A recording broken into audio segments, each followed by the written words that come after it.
Okay, guys, welcome to tonight's session. So this is day one of the two days for FAC 4861, FAC 4863 Test for Success Bootcamp program. So what we will be doing today, so remember for FAC 1, there are basically 4 topics that you need to know, and that is leases, employee benefits, provisions, and then events after the reporting date. Now, tonight, what we will be covering is provisions and events after the reporting date. Then tomorrow, we will deal with a lease question. So it was last year's test 4 for FAC 4861. And then we'll also work through an employee benefits question. So that is basically what we'll be covering over today. Over 2 days. So because we dealt with leases quite extensively in the free masterclass, we will go straight into a question tomorrow on leases, and we will do a high level summary on employee benefits tomorrow. Employee benefits is very short, a short, how can I say, topic. The standard is not short, but what is examinable from a psycho point of view is very short, like really, really short.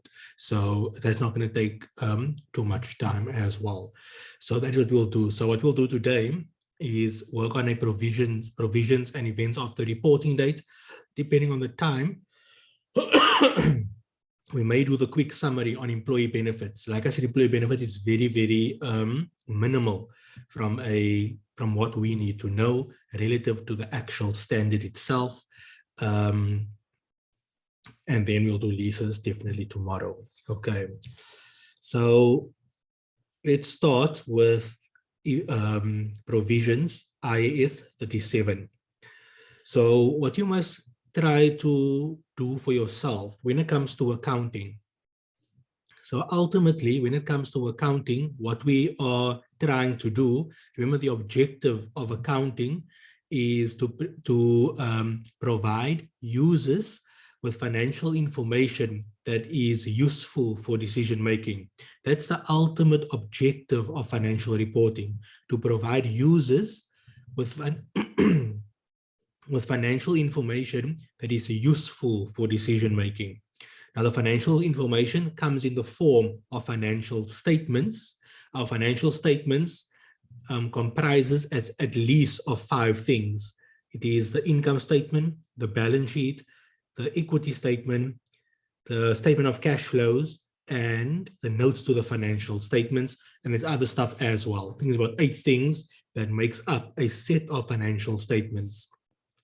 So remember, we are providing financial information, which are the financial statements, to users so that they can make decisions that are useful. So always remember that. So now our main statement is basically income statement and balance sheet. On the income statement and on the balance sheet deals with assets, liabilities, and equity. The details of the equity section you get in the statement of changes in equity, and then the income statement deals with income and expenses. So when you write out the accounting equation, assets equals equity plus liabilities, you must be able to, under assets, write down all the asset standards that you have covered so far. You must be able to write down all the liability standards that you have covered so far. And then you must be able to write out the standards that deal with equity, which is basically transactions with the owner, which is dividends and shares. And then transactions with the business, which is income and expenses.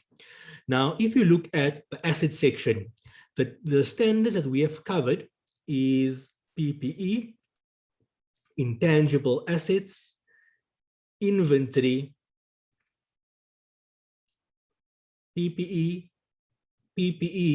intangible assets, investment property, inventory, and basically, what item am I now? Financial assets, and then kind of somewhat leases as well. Okay, so remember, leases is not a type of an asset. Leases is just leases, but you can think of it in terms of an asset standard as well.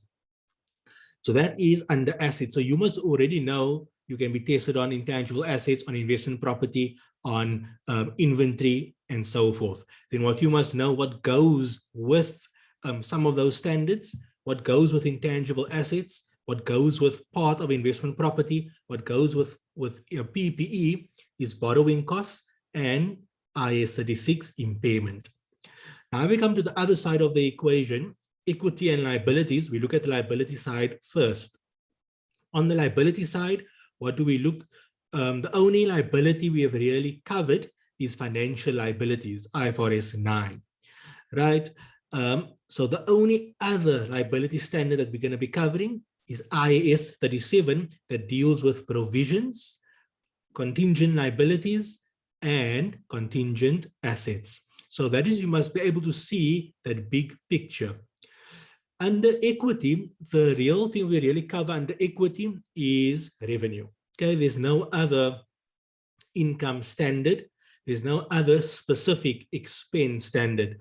All the expenses virtually come from the assets. So for example, we have depreciation. Where does depreciation come from? Through IAS 16 PPE.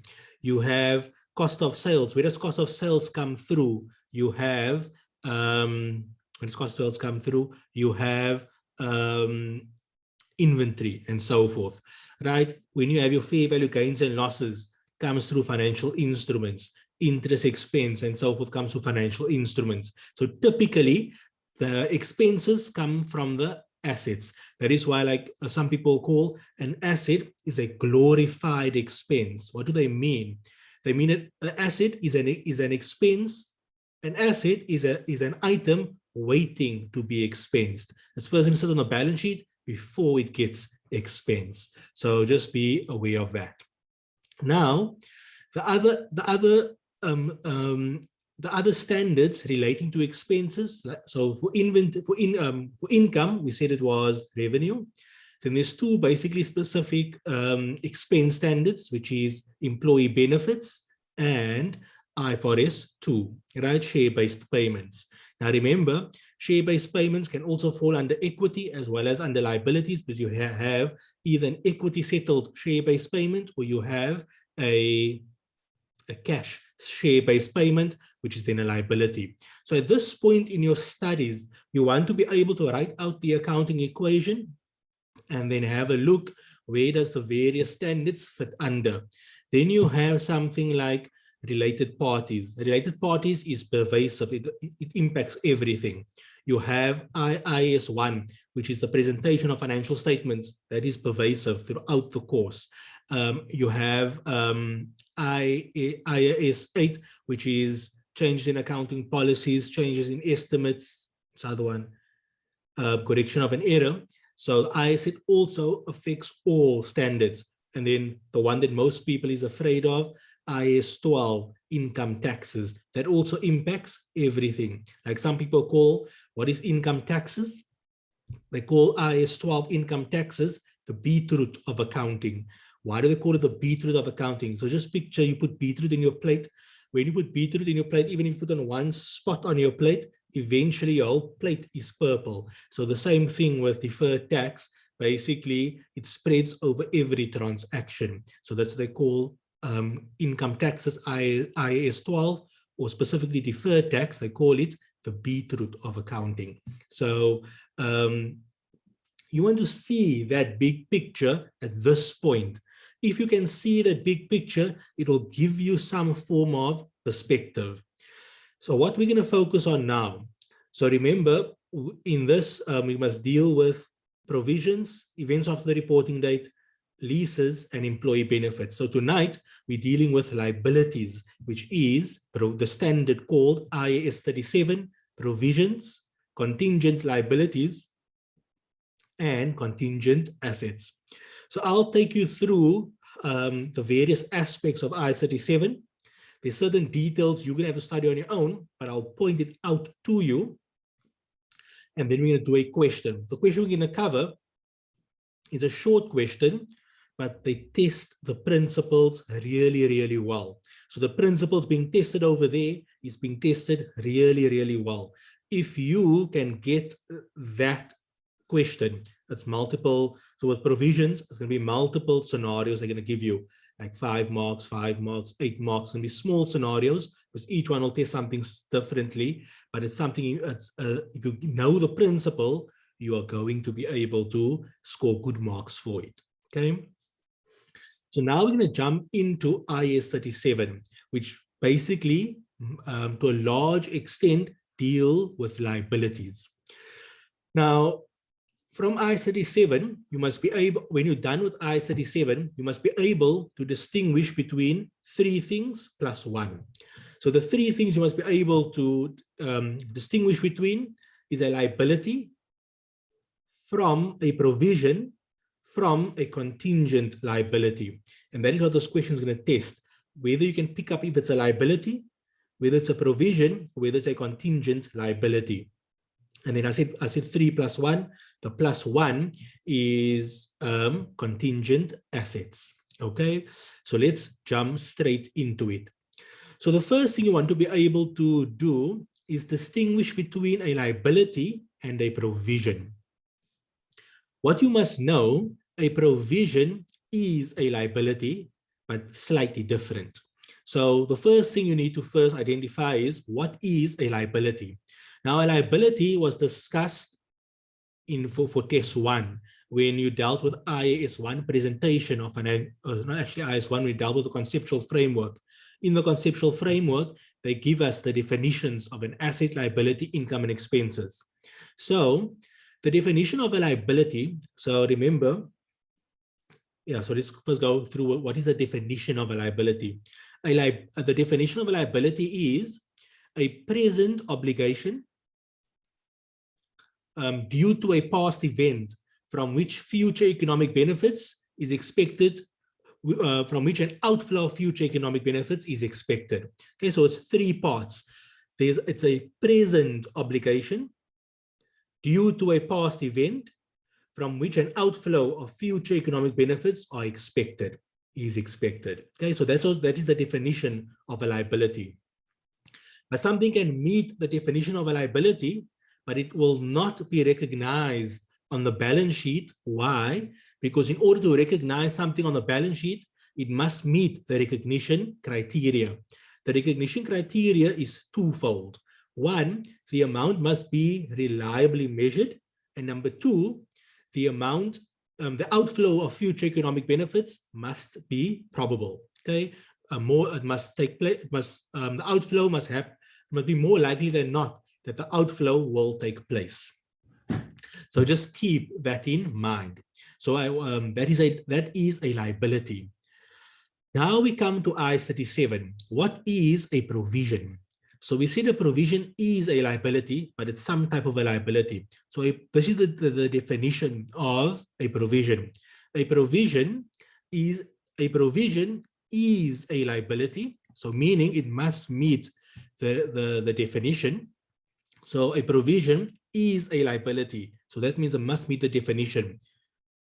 Present obligation due to a past event from which the outflow of future economic benefits are expected.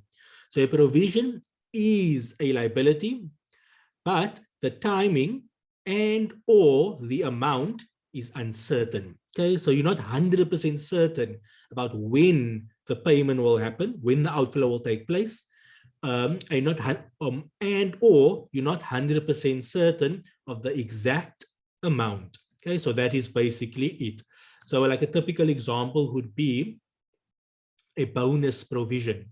So a company would determine a person's bonus. They expect a person's bonus to be some amount, but the actual amount is not yet finalized up until the audit is done or something of that nature, until the board finally decides, yes, they want this amount. So a provision, so a bonus is a provision. Why? Because there is a present obligation due to a past event, and they expect an outflow to be, so it's a liability, but they do not know the exact amount that will be paid. So that makes it a liability. Another example that we covered in leases a decommissioning liability, or a decommissioning provision, or a provision for dismantling, or a provision for restoration. You know that today you're estimating that in 10 years' time, it's going to cost you 250,000 Rand to restore land. You don't know exactly that it's going to be 250. You only expect it to be 250. So you know you have to make a payment. There is a present obligation due to a past event from which future economic benefits are expected to flow out of the business. So there is a liability, but the exact amount, you're not 100% certain. So that means it is a provision because you have a liability, but the amount is uncertain. Okay, so that's important. Or the timing is uncertain. So another example would be that, let's say there's a court case against you and there's going to be you're going to have to make a payment, but you're not 100% certain when exactly the payment needs to be made. Could be next month, could be in 6 months' time. So because the exact timing of the payment is unknown, you will create a provision. So why that's important, when someone see a provision in your financial information, they know there is some form of uncertainty. It could either be more, it could be less, and so forth. Okay, so that's a difference with a liability. Trade payables is a liability. Why? You exactly know how much you need to pay the supplier, and you exactly know when it needs to be paid. Whether or not you pay it doesn't matter, but you know when it should be paid, and you know the exact amount that needs to be paid. So that is a liability. Where a provision, you know you have to make a payment. You're just not 100% certain the exact amount, and or you don't know exactly when you're going to be making the payment. So that is very important. Now that you're doing with I-37, it's going to be marks. They will penalize you, or you will lose some marks if you don't do that separation. Okay, so you have a liability and then you have a provision. A provision is a liability, but with uncertain timing or amount. It does not mean that the amount is not reliable. There are estimates you can do to work it out, but it's only an estimate. It's not an exact amount. Okay, so very important to take note. Now in IAS 37, you have a definition of a provision, but there are various types of provisions that you need to be aware of. Okay, so you must be able to distinguish between a provision relating to restructuring. You must be able to work through a provision relating to dismantling or restoration or decommissioning, same thing. Okay, so dismantling, restoration, or decommissioning, it's the same thing. So just be aware. So you can have a provision for dismantling. There's separate details regarding that. And then you also have a provision for restructuring. There's separate details regarding that. Remember, for a restructuring, certain criteria must be met before you can have a restructuring provision. So that's very important that you read through those criteria. Then there's one thing that you must be aware of, and it comes through very, very subtly. The chance of it coming through in test 4, it is slim. The chance of it coming through in an exam is a little bit higher. Doesn't always come up, but it will tend to come up now and then without you even knowing. And that is something known as an onerous contract. So I don't recall coming across it in a test 4, but I've definitely come across it in an exam. Okay, so what is an onerous contract? An onerous contract, you can understand if you are involved in a contract. So for example, what they can do is and it happens a lot with leases. Okay, so now you know it happens a lot with leases, and the fact that leases is in the same test as I-37 provisions, it's very easy to combine the two. So what is an onerous contract? So you are in a contract that is basically unfavorable to you. Okay, so an onerous contract is the following. You have you are in a contract and you actually would like to get out of the contract, right? However, Getting out of the contract is actually far worse than just staying in the contract, even though you're not using it. So for example, you lease a building, okay? So let's just say, for example, you're leasing a building. This is actually a good example, maybe. So you are leasing a building or a shop or something of that nature, and you're paying a certain amount. Let's say it's a 5-year lease, right? Whatever the term is, but let's just say it's a 5-year lease. Every year you are paying 100,000 Rand. So, and we're just keeping it simple for now. Okay, so every year is 100,000 Rand. So basically, the total lease is 500,000 Rand over the 5 years. You are in year 2 and COVID hits, right? Now, you realize that you don't want to be in the contract anymore. So you want to see if you can get out of the contract. So now we say there's a 5-year lease, right? And each year you're paying 100,000 Rand. So you are in year 2. So how many years is left? 3 years is left. So basically, if you must stay in the contract, you're only going to have to pay 300,000 Rand over the 3 years. Or you can leave the contract. Okay, you can exit the contract. But here's what makes it an onerous contract. There's a termination clause in the contract, and it just so happened that the termination clause says, if you early terminate, then the penalty for early termination is 400,000 Rand. So what do you notice? You want to get out of the contract, but in order to get out, it's going to be classified as an early termination. So to early terminate, you're going to have to pay 450,000, whatever I said, 400,000 Rand, okay? However, if you just keep the contract, if you just keep the lease, whether you make use of the lease or not, if you just keep it, you're going to pay 300,000 Rand. So as you can see, to get out of the lease is a little bit more than staying in the lease. So that gives you an indication that you have an onerous contract. So just be aware, it's going to come up very, very subtly. You'll see it's going to be a bit awkward in a sense when you read it. It's going to, something's not going to make sense to you. And if you come across that feeling or thinking, then it's most likely an onerous contract. Okay, so if something doesn't seem to be right, then you must know it is an onerous contract. Okay, so just take note.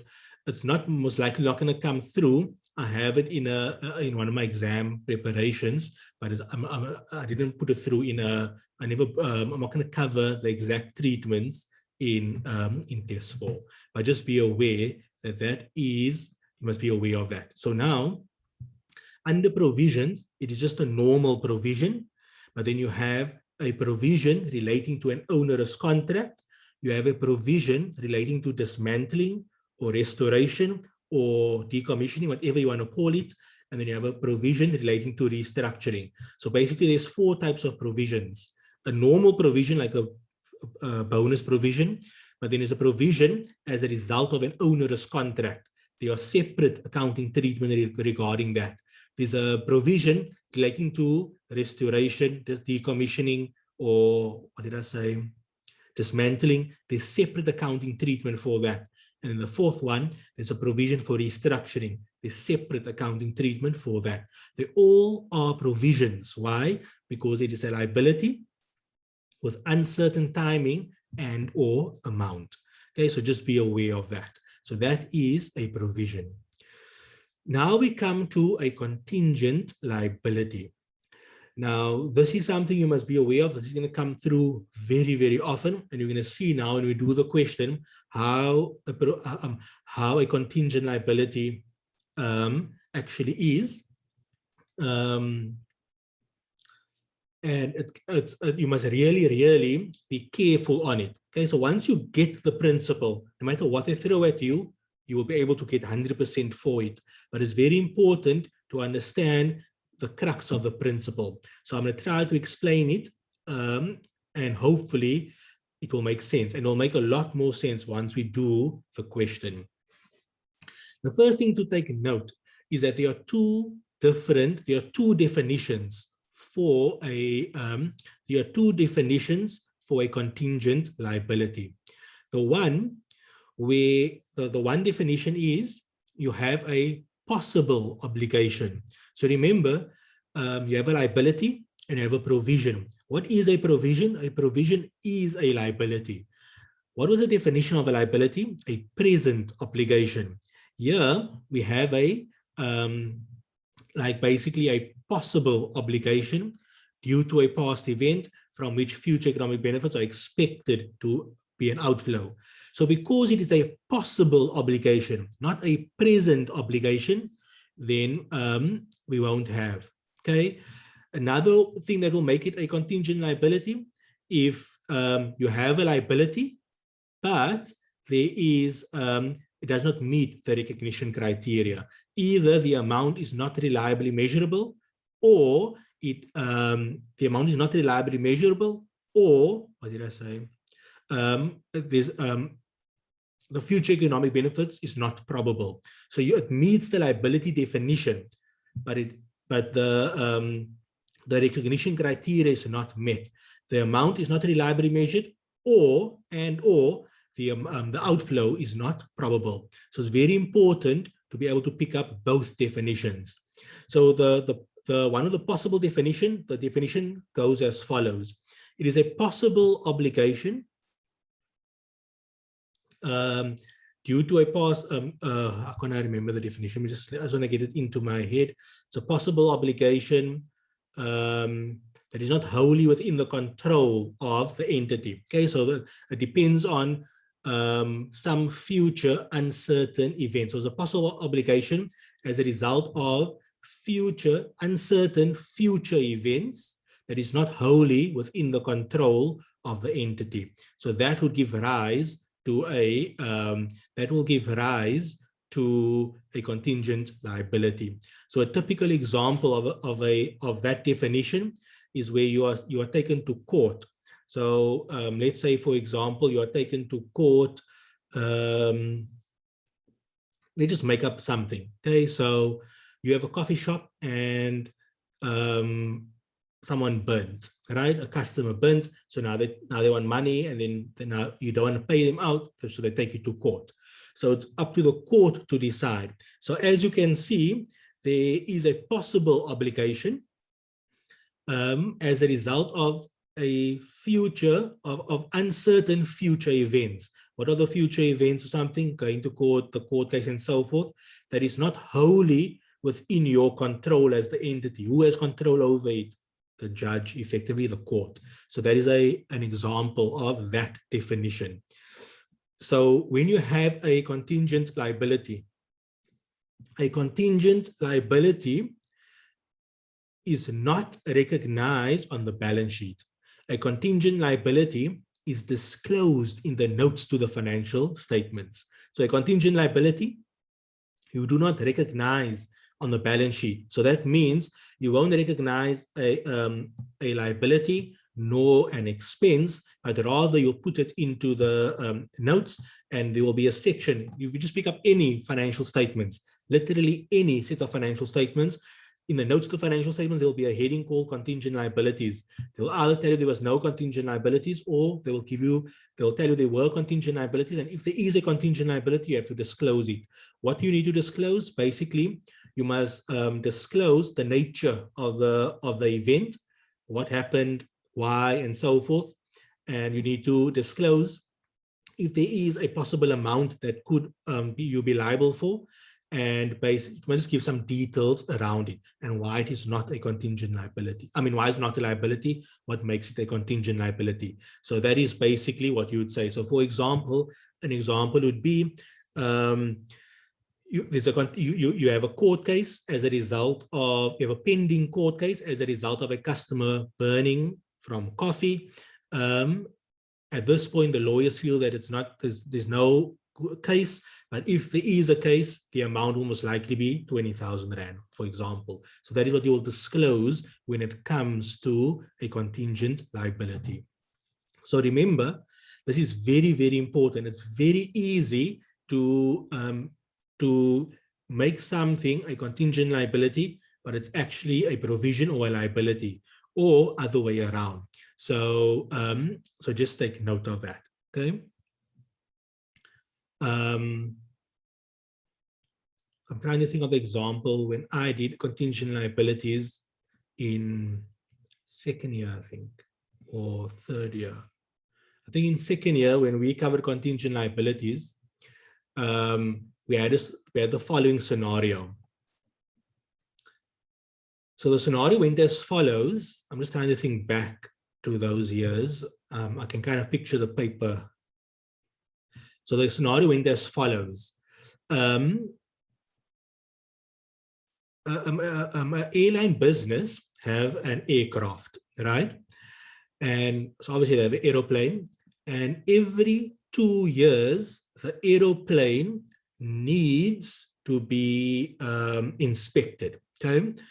So you have an aeroplane, and every 2 years, the aeroplane needs to be inspected.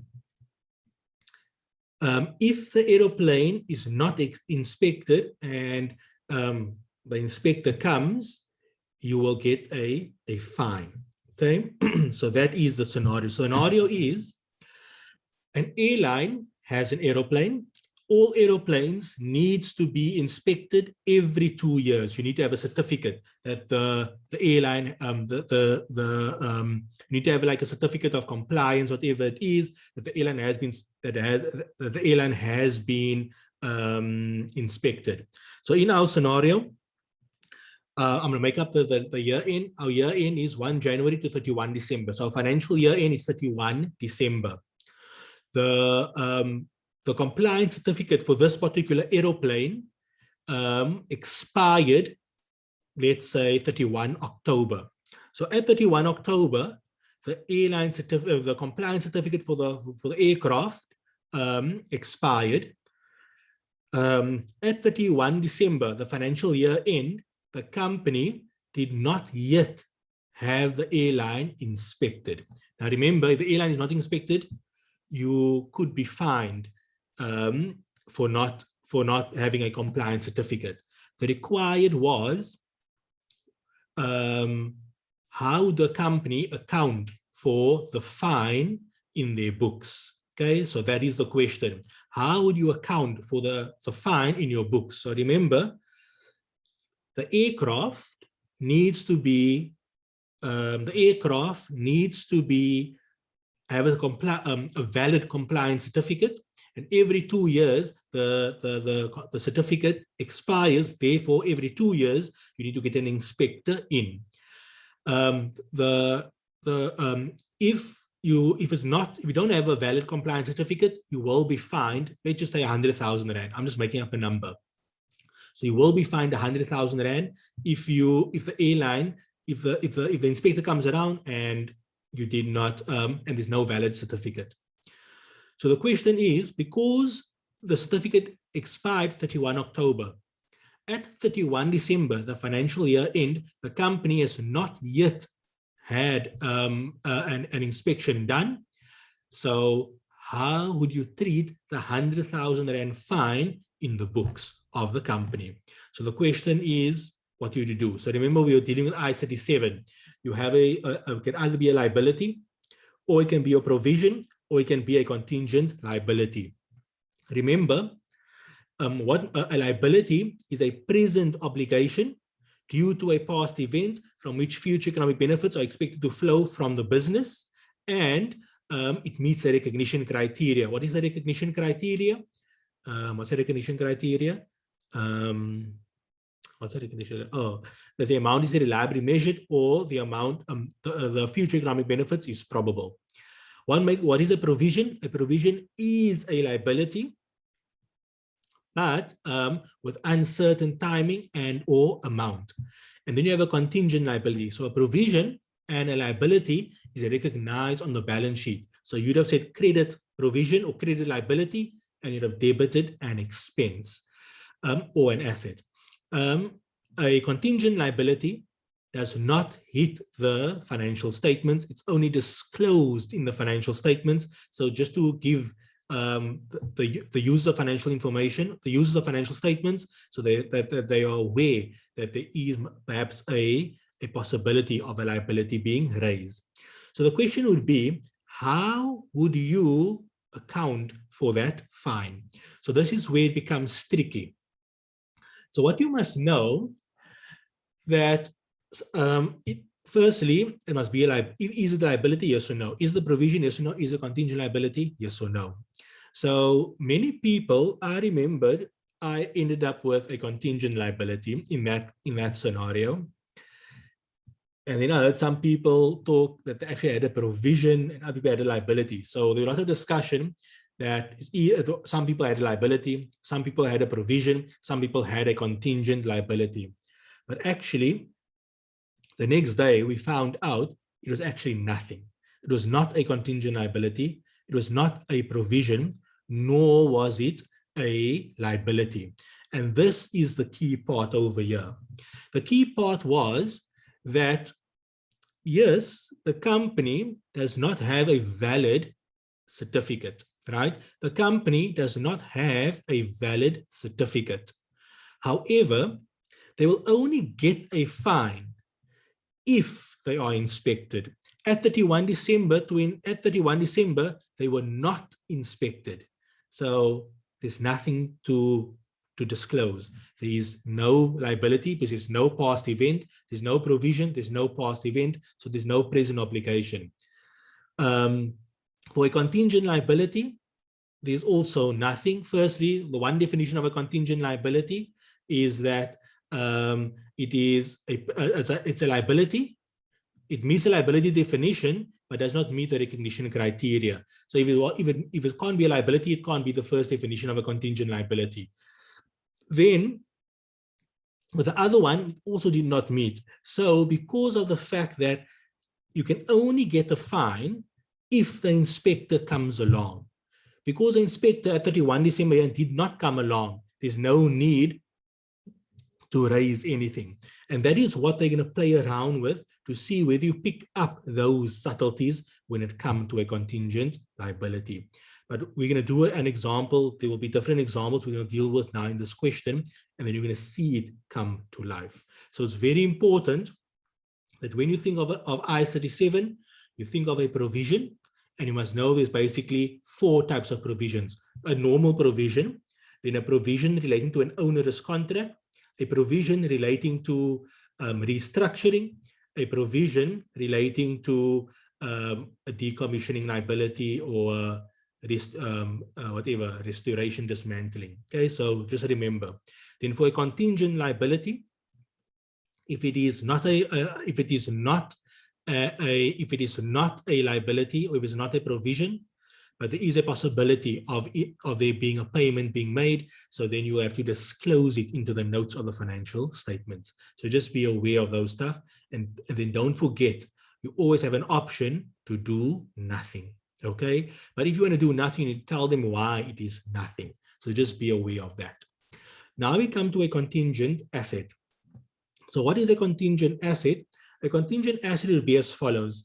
As you could see, what happened now recently in KZN and in Gauteng with the protests and all of those type of stuff happening.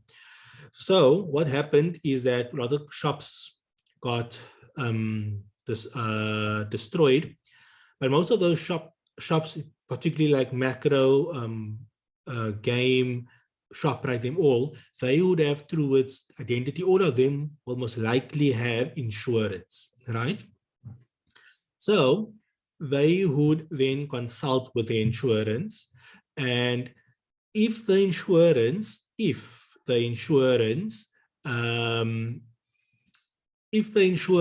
says yes, so they're going to pay him out, then we will not raise an asset, we will raise a contingent asset. Okay, so if it's probable that the insurance company will pay out, then we will have a contingent asset.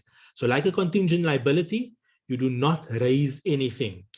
A contingent asset is the same thing. You won't raise an asset on the balance sheet, but rather you will disclose it into the notes of the financial statement to say you have a contingent asset, that it is probable that the insurance will pay out. However, the only time you will recognize an asset on the balance sheet is if it is virtually certain that the insurance will pay out. So in most cases, you will go through a process and the insurance will say, yes, we're going to pay out. Okay, but it's not yet 100% confirmed. The only really time when it's confirmed is when they signed that. Like my personal view is the only time it is okay, it is virtually certain, is when they ask for your banking details and they confirmed that they've made the transfer. Other than that, for me, you always run into trouble with insurance companies. So while you're in the process, they may have agreed that they will pay you out. But if it's not virtually certain that they are paying you out, you will recognize, if it's probable that they will pay you out, then you have a contingent asset. If it is virtually certain that they're going to be paying you out, then you will recognize an actual asset. Because remember that the general definition of an asset is a resource controlled due to a past event from which future economic benefits are expected to flow in. But you can only raise and recognize an asset if it meets the recognition criteria. What's the recognition criteria? The amount is reliably measured and the future economic benefits is probable. Okay, so generally you will recognize an asset when the economic benefits are probable. But in a situation like this, like with an insurance having to pay you out, then you don't recognize an asset based on probability. You recognize an asset based on it being virtually certain. So when it is only probable that an insurance will pay you out, then you will recognize a contingent asset. So I don't know, like, for example, I don't know if you saw, like with like now these events happening, one insurance company or reinsurance company said that they will make payment, I think like two days ago, and it was like the bill is estimated to be about 10 billion rand. They have enough money available to so they will pay out. But this is when I smiled. They said provided it meets the necessary criteria, because some insurance they will tell you. So if you have a car insurance over, they'll tell you that your car is insured against like protests, and if this happened, that happened. But actually in the fine print, it says that it is like protests and all of those type of stuff that is not linked to political something. So this one is supposedly a political thing. So then they can argue they don't have to pay out. So in your mind, they told you, but what were they? When they told you protests, they were talking about protests where let's say the truck drivers is protesting, or the miners are protesting. They were talking to that kind of protesting. But when it relates to political protesting, then it's actually excluded. So they don't tell you that, that's the fine print. But what do they do tell you when they tell you about insurance? If it's protest, you will get paid out. So that is what some insurers are saying they'll have to see, because this supposedly is a political thing, so they may not pay out. So when you go through the process, or when ShopRite or whoever goes through the process, we don't know if it's even going to be probable. But if it is probable, they can recognize a contingent asset. Only when it's virtually certain. Like I said, the way I see it as virtually certain is when they finally agree, here's your banking details, and they kind of send you an email to confirm that payment has been made, you'll get it in 2 days' time. Then to me, that is virtually certain.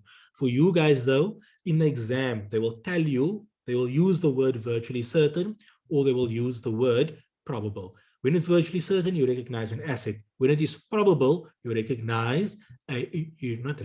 disclose a contingent asset. In the same way you do a contingent liability, you describe the events, you prove the nature of the event, and you would put an amount to it if you can.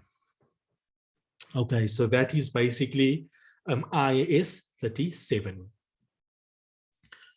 Now we come to IAS 10, and then you can ask me some questions afterwards, and then we'll do the question. So in IAS 10, we're doing with events after the reporting date.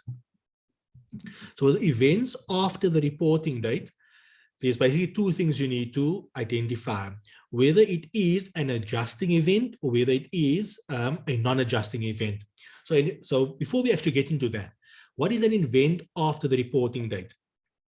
So as you can see, it's event after the reporting date. So your reporting date, 31 December. You get information after 31 December. The question you need to ask yourself is, that information that you got, is it information that will result in an adjusting event, or is it information that will result in a non-adjusting event? So the first thing we need to know is, when is events after the reporting date? The events after the reporting date falls into the category where in the period year end up until the date of signature. Okay, so the date when the board say they're happy with the financial statements. So between that date, so let's say, so for example, in a listed company, most listed companies will release their financial statements by 3 months. Because remember, the JSE recommends. So remember, the Companies Act, the requirement according to the Companies Act is that you must have your financial statements finalized 6 months after year end. So the Companies Act requirement, financial statements must be finalized 6 months after the reporting date. The JSE recommends that it must be 3 months after the reporting date. So most companies will follow the JSE because they want to obviously be in the good with the market and so forth.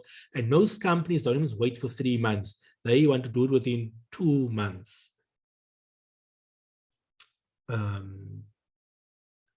Yeah, within 2 months. I'm trying to think, when I was working, how did they push for? Yeah, like I think it was for the month. Like I think when I worked, they were pushing like, they pushed like for like a hectic date, right? But basically, let's say 2 months. So if your year ends 31 December, then the events after the reporting date would be 28 February. So from 1 January till 28 February, that period from after the reporting date up until the date that the board will sign the financial statements, that is the period known as an event after the reporting date. So during that period, what will happen is that any information that comes to your attention during that time will be considered an event after the reporting date. When you get that information, you need to ask yourself the question, is this information resulting in an adjusting event, or is it resulting in a non-adjusting event? So here is where the key thing happens. If the information that you get after the reporting date relates to something that existed at 31 December, then it is an adjusting event. But if it's information that is that does not relate to an event that existed at 31 December, then it is a non-adjusting event. A non-adjusting event means you will have to disclose it in the notes of the financial statements, and an adjusting event means you will have to, an adjusting event would mean you will have to, an adjusting event would mean you will have to make adjustments to your financial statements. So for example, at 31 December, okay, your financial year end, you are aware of an employee that got hurt on the work premises. Okay, so you are aware. So you're aware an employee got hurt and so forth on your premises, right? But at 31 December, there was nothing. There was no provision, nothing. Now come 15 January. All of a sudden, 15 January, you receive a lawyer's letter that your company, the employee is suing you for a sum of money. Okay, so now, because you got information after the reporting date, the question you need to ask yourself is it an adjusting event or a non-adjusting event?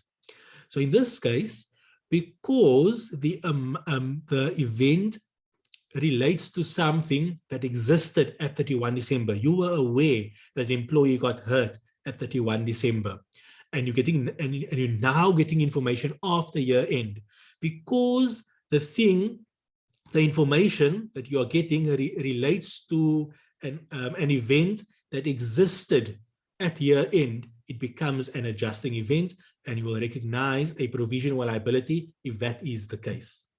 However, let's say the employee got hurt for 5 January, on the 5th of January, and 15 February, you get a letter. So because the event did not exist at year end, you will do nothing. You won't, sorry, it is a non-adjusting event, which means you will not change any numbers. All you will do is you will disclose in the notes of the financial statements that after the reporting date on 5 January, an employee got hurt, and we got a letter to say that we are being sued for so amount. Our lawyers feel that the amount is, we will most likely have to make the payment, so there we're disclosing it. But if it's something existed at year end and the lawyers feel we're going to have to make a payment, then we will have to raise a provision. So that is basically the issue on IAS 10. So the example we're going to be dealing with now is going to play around with IAS 37 with IAS 10. So that is why they put IAS 10 with provisions, because the two comes together very nicely. Okay, so just take note of that. So I'm going to go on to the question, but before I go on to the question, do you have any questions before we work through the actual question?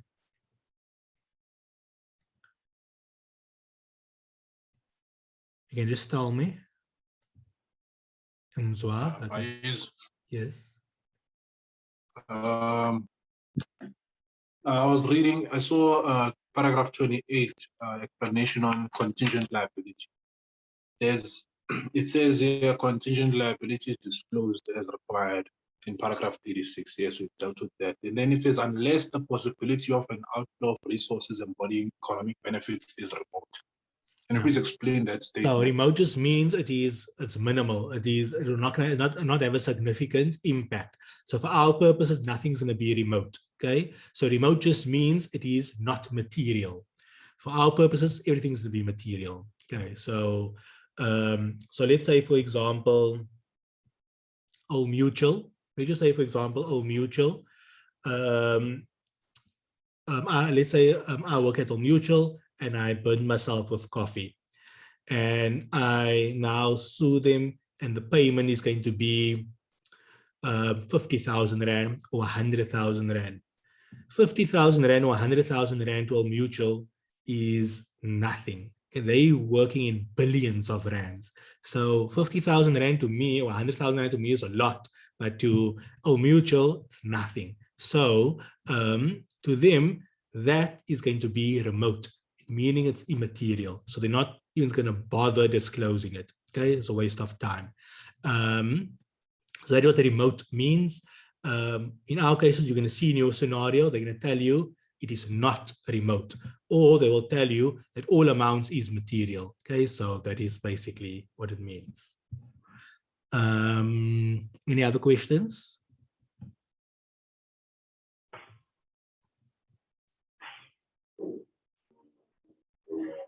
Karen? No question. Oh, okay. Any others? Nothing. Okay. So I'm going to go and swap my screen. So I'm actually just going to go to the question quickly.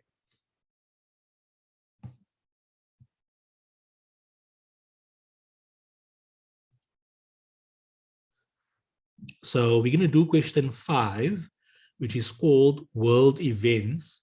In the data I sent you guys, it's on page 111. Okay, so this is a very good question to get. This is a very good question to make sure that you get the principles correct. Do you guys have the question? No. Where did you send the tutorial later? In the chat. I'm going to put it again in the chat. It's not there.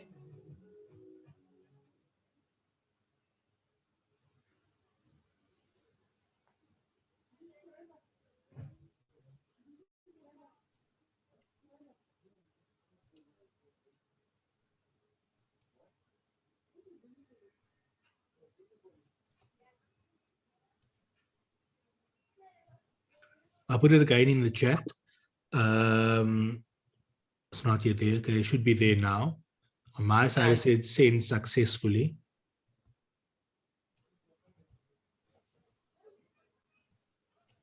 So on page 111, what I want you to do, so this is a very good question. Okay, so it's very short, but it's really good. Making sure you get all the the basic principles correct for provisions, contingents, and events after the reporting date.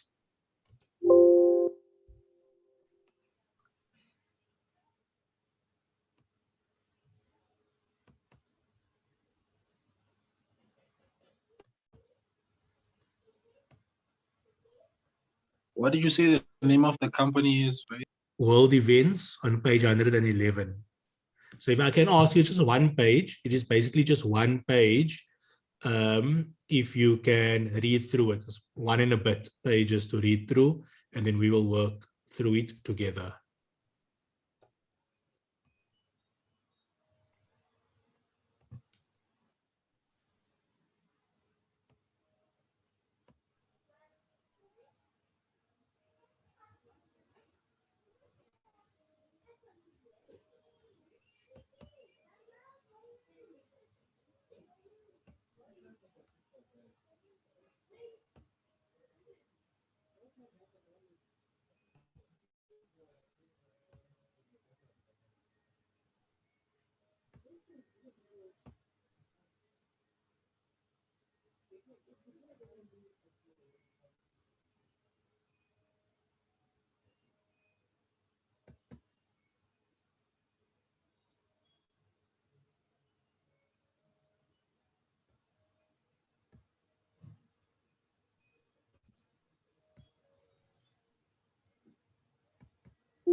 Okay, I've sent for some I sent that letter.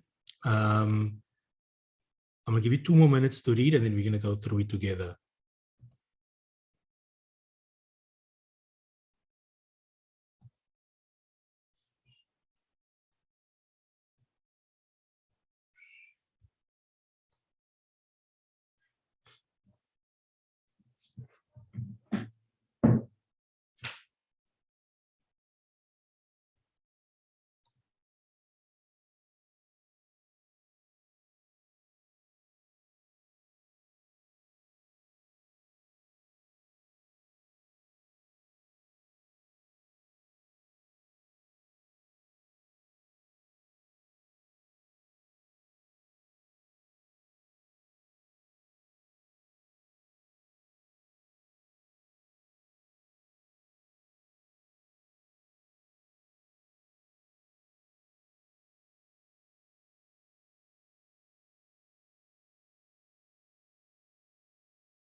My guy's done reading.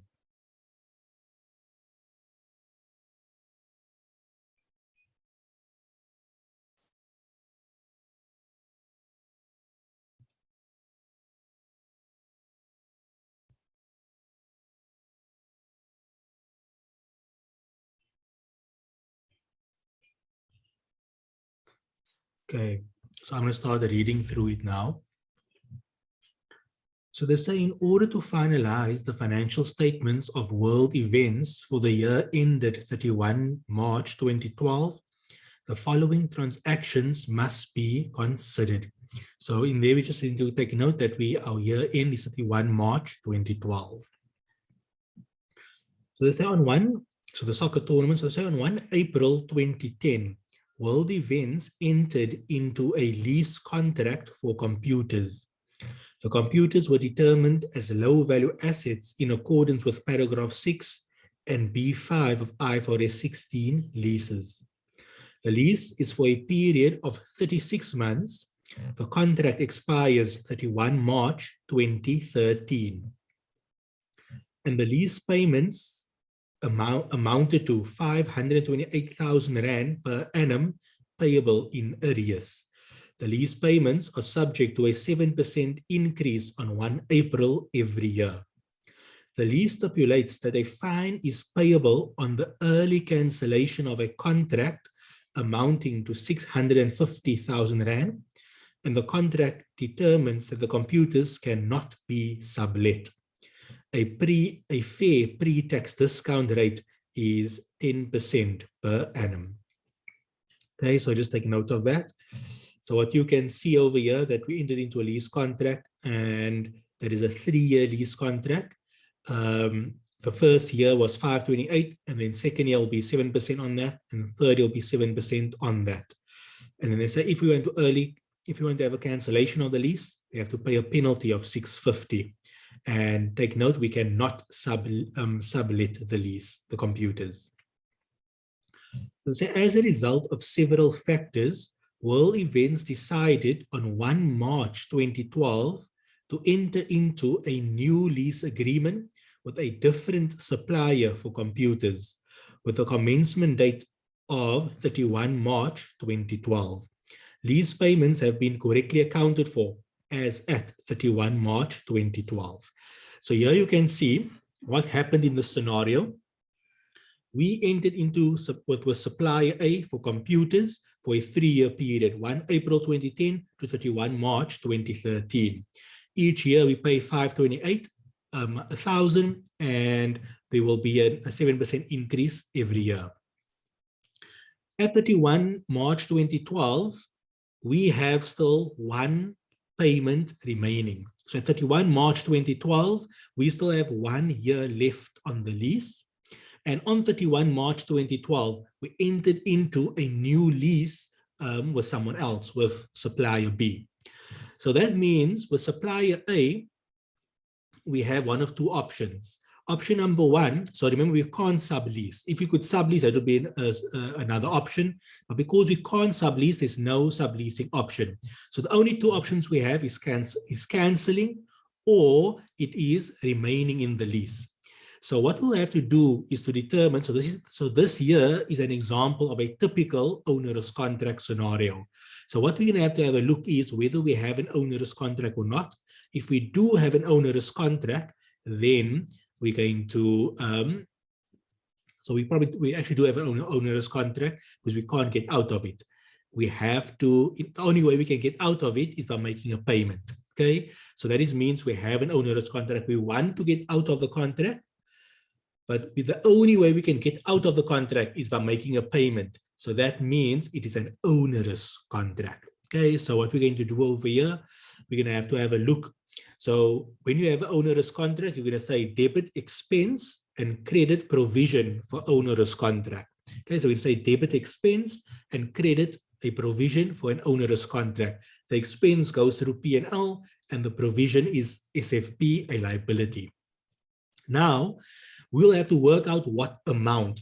The amount that you recognize an onerous contract is the lower of the remaining payments and the penalty. So we know the penalty is 650. We need to work out what is the remaining payments, and then we'll see which one is the lower. The lower will be recognized as the onerous contract. Why does that make sense? Let's say, for example, so we know if we want to get out, one option is to pay the cancellation fee, which is 650, or we can just stay in the lease and pay whatever the lease payment is. Let's say the lease payment happens to be 580. What will you do as a company? Stay in the lease, whether you use the computers or not, but you stay in the lease and pay the 580, or actually cancel the lease and pay 650. What you're going to do, you're going to obviously, a sound business would mean you're going to go with a cheaper option. So you're going to stay in the lease. Whether you make use of the computers, it is still cheaper to stay in the lease than to cancel it. So you will take the lower of the two amounts. Okay, so we'll have to work out which amount is the lowest. So that is basically an onerous contract. You want to get out, but in order to get out, you need to make a payment. Okay, so it's unfavorable to you to get out of the lease, basically. Okay, so number 2, World Events agreed to compensate disgruntled soccer fans that held valid tickets for matches but were unable to attend due to organizational difficulties. Soccer fans had until 15 April 2012. So there you can take a note, 15 April 2012 is after, 15 April 2012 is after the year end, okay? So year end is 31 March 2012. So soccer fans had until 15 April 2012 to submit their claims together with the unused match ticket in order to validate their claims. World Events will pay fans a maximum of 210 Rand per ticket for each claim validated. On 31 March 2012, 158 soccer fans submitted valid claims with an average of 3 tickets per claim. So they submitted, okay? So that means there was a, so 158 fans submitted valid claims with 3 tickets per claim. Management of World Events is of the opinion that 50 more fans will submit claims before 15 April 2012 with an average of 2 tickets per claim. All claims were settled after year end. Okay, so there you can see that there is 2 scenarios over here. Here is a situation where 158 claims were actually submitted and validated.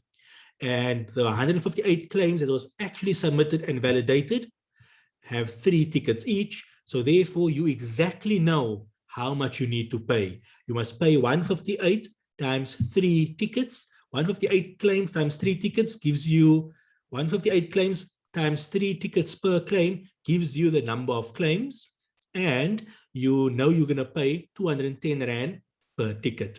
Okay, so there you have the exact amount you need to pay. But then they're saying the estimate, they are the opinion that a further 50 more will submit claims before 15 April with an average of 2 tickets. So they expect 100 more tickets to refund. So that now is a provision. Okay, so there will be there's basically a liability, but with uncertain amount and timing. Okay, so that is basically what you'll do over there. So for the 100, you can't recognize a liability. For the 100, you recognize a provision. But for the 158 times 3, you can recognize a liability because you exactly know how much you need to pay. Okay, so just take note of that.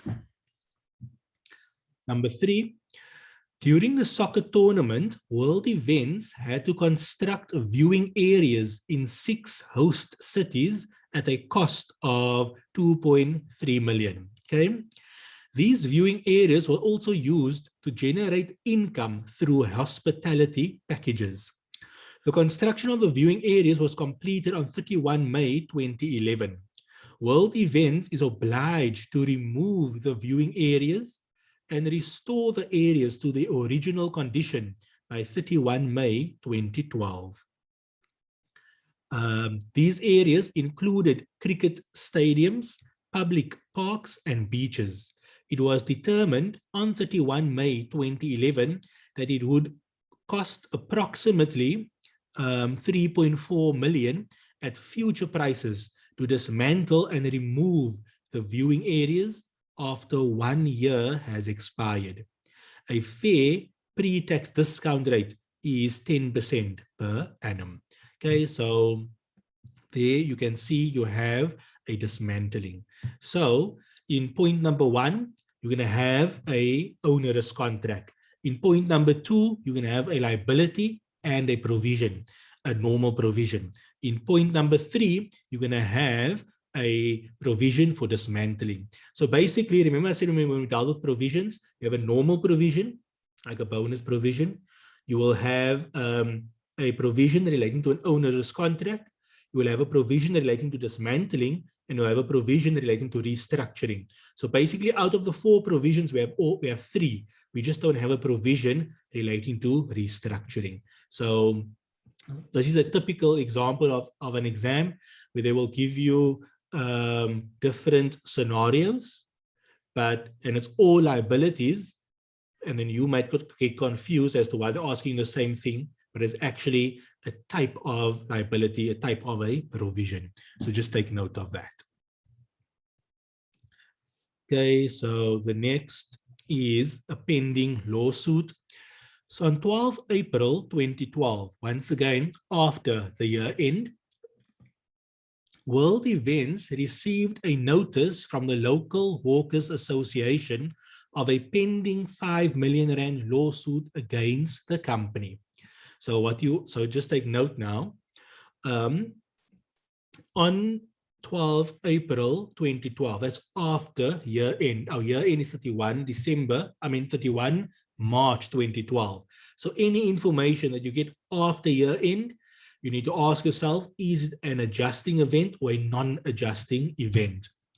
Okay, so the LHA represents hawkers in areas close to the viewing areas, and they are seeking damages for their loss of income, which they suffered during the hosting of the soccer tournament during June 2011. Now take note, June 2011 is in the current financial year, right? Our financial year ends 31 March 2012, so it started 1 April 2011. According to the lawyers of world events, the possibility exists, so the word possibility exists that the lawsuit will succeed, which may require world events to settle 5 million rand, which is material to world events, meaning it's not remote. The lawyers hope to have the matter concluded by 28 April 2012, which is the date that the matter will be deliberated in court. The 31 March 20 financial statements were approved on 20 April 2012. So here you can see is information we received on 12 April. 12 April is after the reporting date, but before the financial statements are approved, before the approval date, okay, or the authorization date. So it falls within the period of events after the reporting date. So when it falls within the period of events after the reporting date, what do we have to do? Well, we have to ask ourselves, is it an adjusting event or is it a non-adjusting event? If it existed at the date of, if it relates to something that existed at year end, it is an adjusting event. If it relates to something that did not exist at year end, it is a non-adjusting event. Now here is very important to understand. They are telling you, you got the letter, you became aware of this letter for the very first time on 12 April 2012, right?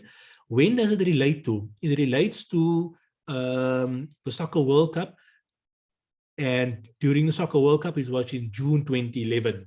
So it relates to the Soccer World Cup that was in June 2011, which is in the current financial year. But that does not mean it makes it an adjusting event. It only is an adjusting event if management knew at 31 March 2012 that the hawkers are going to sue them. They were unaware at 31 March that the hawkers are going to sue them. So they only became aware for the very first time after year end. So therefore, it is a non-adjusting event. So this is the tricky part that I talk about. We think if it relates to the year end, that it does not mean that it relates to the soccer tournament in June 2011, which is in the financial year. Irrespective of that, we were not aware that they're going to sue us. If they told us that they're going to sue us, and we must be on the lookout for a lawyer's letter, then when we get the letter on 12 April, we will then have to recognize, because we were aware that we may be sued. And then we are sued, so we were aware that we're going to be sued. So that becomes an adjusting event. But in this case, for the very first time, we became aware after the reporting date that we are being sued. So that means it is a non-adjusting event. So for a non-adjusting event, we must disclose the nature. So we'll say it's a pending lawsuit, okay? And we'll disclose the amount, and you can maybe give some detail regarding the lawsuit. You're saying that workers are suing as a result of loss of income for this, what is it? Where did I see? For that, because of the viewing areas, okay? Loss of income as a result of us having viewing areas. So there's a pending lawsuit of 5 million rand. Okay, so that's what we have to say. So that's important to take note. The soccer tournament did exist in the current financial year, but the soccer tournament is not what is causing the liability. The viewing area during the soccer tournament is not what is causing the liability. What is causing the liability is the fact that they issued us with a lawsuit. That is what causing the liability. So because the lawsuit only came we only became aware of the lawsuit for the very first time after year end, that means it is a non-adjusting event. So it's very important. So what people get confused with, some people think that because what the lawsuit relates to is in the current financial year, we must have an adjusting event. That's not the case. Because remember, if they did not issue a lawsuit, would the viewing cause a damage? Would the viewing cause a liability? The answer is no. The only reason why the viewing caused a liability was because we got issued with a lawyer's letter. So that is the event that triggers whether you recognize whether you have an adjusting event or a non-adjusting event. Very, very important. So like I say, although the lawyer's letter relates to something that existed at year end, the viewing areas that happened in June 2011, which is in the current financial year, it is not the viewing areas that is causing the liability. It is the lawsuit that is causing the liability. The lawsuit only came into effect after year end. So that is why it is a non-adjusting event. If we got the actual letters on the same date, 12 April, but we got told before the time, we got told, let's say we got told in March that we're getting lawyers' letters because of this, and we're just waiting to be finalized because we're now aware of it. And when the lawyer's letter does come, it would then be an adjusting event. Okay, so just take note of those subtle those subtleties. Like with the example I gave regarding the aeroplane compliancing, it is not the fact that we did not have an inspection that will cause a fine. What will cause a fine is if the inspector comes and we're not compliant. So remember, it is not as a result of not having a valid compliance certificate that causes the fine. It is what causes the fine if we get inspected and we don't have a valid certificate, because we can still get the certificate after year end, and by the time the inspector comes, we have a valid certificate, so then we wouldn't be fined. But if we had to be inspected before year end and we did not have the certificate, then we would be fined. So that's very important.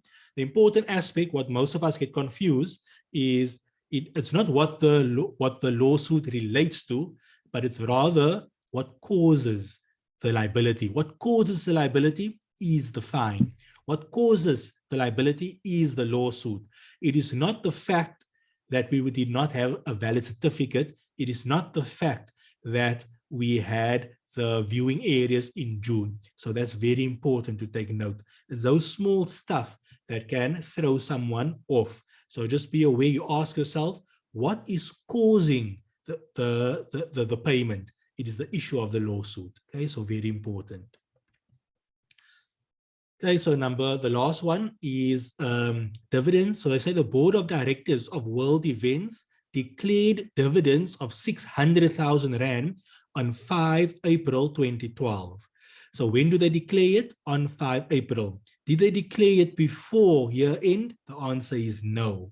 They only declared it after year end. Okay, for the 2012 financial year, and immediately accrued for the dividends and the related tax in their financial statements for the year ended 31 March 2012. So that is incorrect. Okay, dividends, you only have an obligation of dividends once it is declared. We declared it after year end, so therefore we can't make adjustments. Yes, it falls into the events after the reporting period, but it becomes a non-adjusting event, meaning we have to disclose it in the notes of the financial statements to say, on 5 April, we declare dividends of 600,000 Rand, and we're going to pay it on whichever date, okay? But they recognized it. That is incorrect. It is not an adjusting event. So therefore, they should not have recognized dividends in the 2012 financial year. The company does not have a fixed dividend policy. There are whatever number of ordinary shares in issue. The issue shared capital of World Events remained unchanged during the 2012 financial year. Okay, cool. So now we're going to do part A, and we're going to do we'll discuss part B, and we'll discuss part C. Okay, so we'll do part A, we'll discuss part B, we'll discuss part C. While I open up Google Sheets,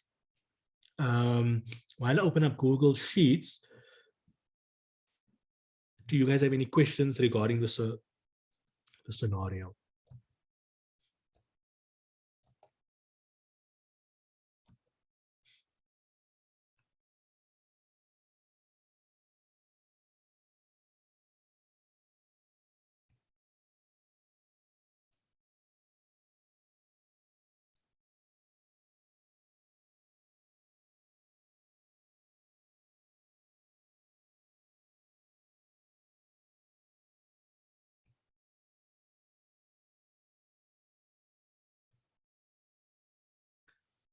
So I gave you guys access to the folder. You should have received an email. If you have a Gmail account, you will automatically be able to access it. If you do not have a Gmail account, you're going to have to request me to give you access. That's how Google works. If I give you access and you have a Gmail account, Google automatically gives you access. But if you have a non-Gmail account, you kind of going to have to request, send me a request. So there'll be an email, there'll be like a button that you have to press, request access, then I'll get an email back, and then I must press OK, then and only then you will have access. So please make sure if you don't have a Gmail account that you request me to give you access. But you have to request me to give you access based on the email that you got to say that I shared the folder with you.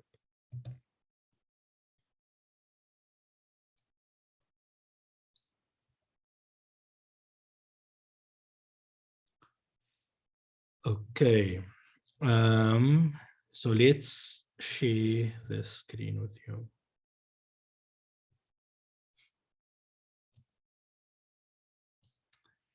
Okay, so we're going to do part, whatever we're going to do, part, what am I going to do? Let me just see quickly.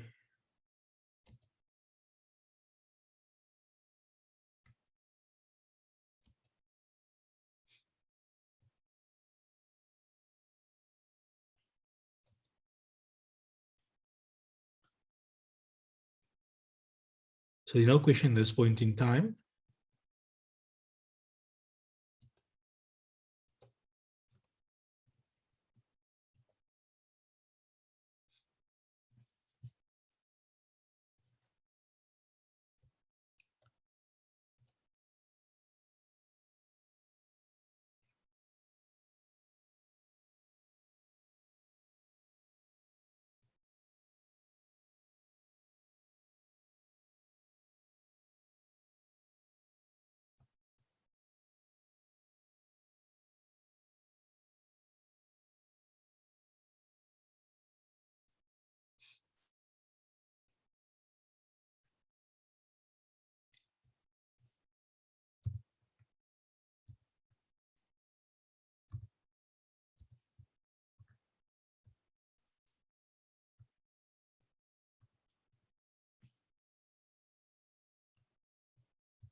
Okay. Just give me 2 minutes quickly.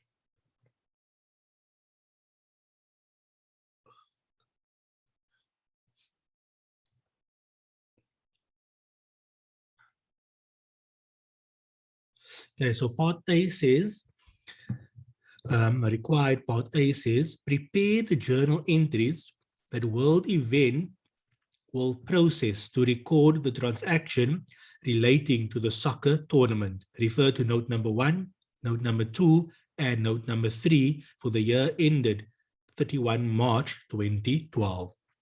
So we're going to do journal entries, note number 1, note number 2, and note number 3. So let's just go. So I don't know if you can, if you have your thing open your side, but basically we're going to go through note number 1, do the journal entries, go through note number 2, do the journal entries, and so forth. So remember in note number 1,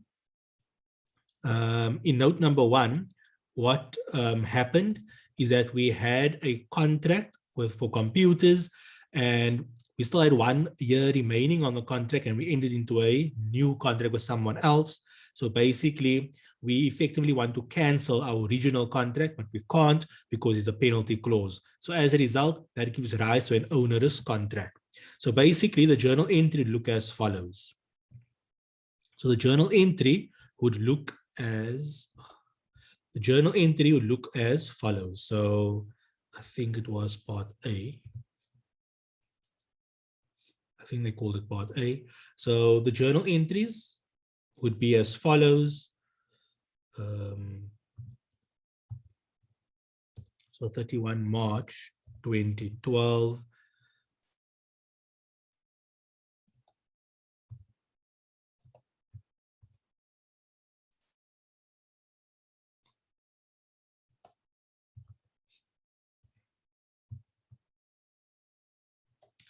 So 31 March 2012, we're going to have to raise an onerous contract. So remember, why are we having, what tells you it is an onerous contract is the fact that we enter into a new contract and we don't need the original contract.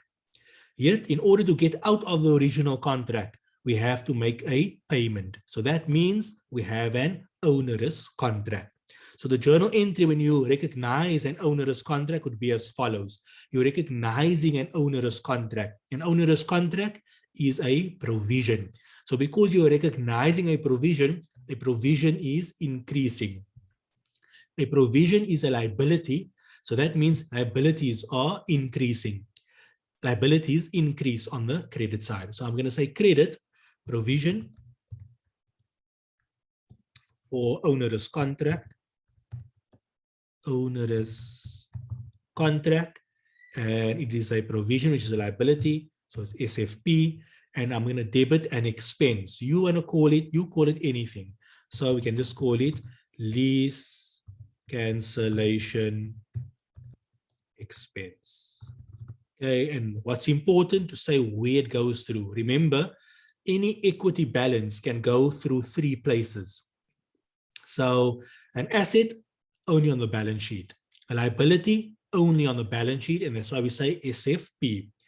But an equity amount can go in 3 sections. If it's a business transaction, income and expense, it goes through the income statement. If it is a transaction with the owner, it will go directly to the statement of changes in equity. This is critical. Like I've seen them, they subtract like 5 marks if you get this wrong. So remember, an equity transaction could either be a business transaction or an owner transaction. A transaction with the owner does not go through the income statement. It goes directly to the statement of changes in equity. And that is why when you have an owner transaction, you will put in brackets E for equity, meaning it goes directly to equity, or the way you need to put it, SCE, statement of changes in equity. If you have a business transaction, it goes through the income statement. But the income statement has 2 parts. It has P&L and OCI. So you need to make it clear which part of the income statement it's going through. Is it going through P&L or is it going through OCI? So remember, how do you know if it's P&L? How do you know if it is how do you know if it's P&L? How do you know if it is OCI? The general rule is it goes through P&L unless a standard specifically says it goes through OCI. So for example, IAS 16 specifically says a revaluation on land or a revaluation on PPE, any revaluation gain or revaluation loss on PPE goes through OCI. The standard specifically says that. For financial instruments, for example, you know you have financial instruments either at amortized cost or fair value through OCI or fair value through P&L. So if it is fair value through OCI, then the gain or loss goes through OCI. The standard specifically says it goes through OCI. But if there's nothing that says it goes through OCI, then that means it goes through P&L. So very important. That is why a dividends declared or a dividends paid does not hit the income statement, because a dividend declared or a dividend paid is a transaction with the owners. You can only get a dividend if you hold shares in the company. And if you hold shares in the company, you are a shareholder. And if you are a shareholder, you're an owner, basically. Okay, so that means that is why that goes directly to the statement of changes in equity. Same in group accounting, when there is a change in ownership, where before and after the change in ownership, you are a subsidiary. So before and after the change in ownership, you are a subsidiary. That transaction is a transaction between owners, between the parent and NCI. That is why that gain or loss on that transaction does not go through the income statement, but rather it goes directly to the statement of changes in equity in a column called change in ownership. Critical principles to take note. So in this case, a lease is not a transaction with the owner. A lease is a business transaction, so it goes through the income statement. So the question now is it P&L or is it OCI? There's nothing that says, there's nothing specific about leases that says go through OCI, so therefore we must know it goes through P&L. So now we're going to deal with the amount. Okay, so we're going to credit onerous contract and we're going to debit and expense. Faiz, Yeah. before you go further, you're speaking to Rory. Whilst you are there, help us to be chatted now. Why are we having, what would then be the difference between taking to OCI and taking to P&L? What is that distinguishing factor over and above whether the standard says so or not? Okay, But yes. why is there No. that split? Why is it there that split? Okay, good question. So yes, it's because the standard says so, but why? Okay, so why? So remember, what is the objective of financial reporting? The objective of financial reporting is to provide users with financial information that is useful for decision making. Now, if you read the conceptual framework, the objective is much more than that. That's the general principle, but they'll go into a little bit detail. They'll talk about financial ratios, they'll talk about investment analysts and all of those type of stuff. So investors, and particularly if you look at asset managers and so forth, the profit number is the critical number. They don't worry about OCI because OCI is stuff that they don't really care about, but it's the profit number that they care about. So the IASB, the International Accounting Standard Board, is aware of that. So that is why they make sure that companies don't play around with the profit number. And they know companies won't play around unnecessarily with the profit number because it's a key number that people look to. So the split between P&L and OCI is critical for that, because if you take it to the wrong place, it means your P&L will be over or understated, your OCI will be over or understated, and that will have an impact on decision making because that profit number is used extensively for asset managers. They analyze the profit number to a degree that my head, like I said, my wife is an investment analyst, and she analyzes what you call it, the level they go into analyzing revenue and expenses on another level. And that is why I understand why it is so important why it's so important that the distinction between P&L and OCI you get right, because most people, most investors, they don't look at total comprehensive income. Total comprehensive income is P&L plus OCI. They don't look at total comprehensive income. They look at profit for the year. So that profit number is a critical number. So to get the split right it is significant because it would have an impact on decision making. Okay, so I hope that answers your question.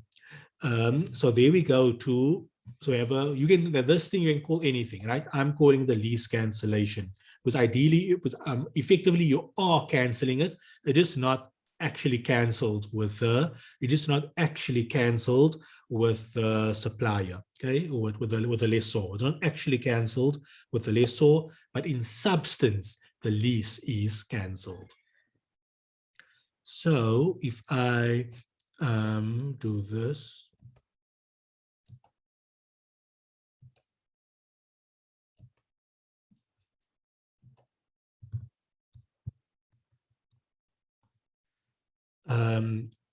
so we have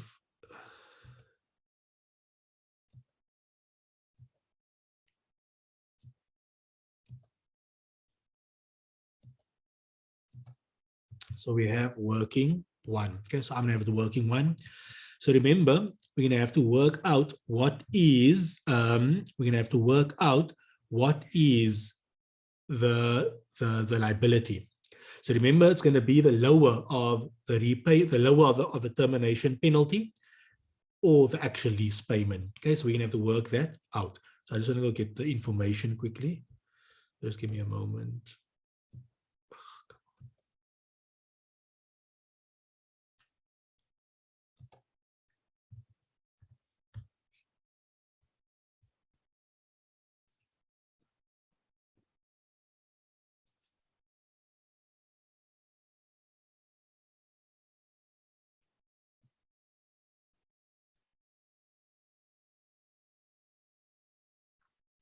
Okay, so remember, it's going to be the lower of the contract.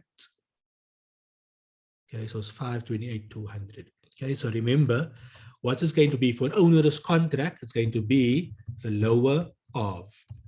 Okay, so the lower of the penalty.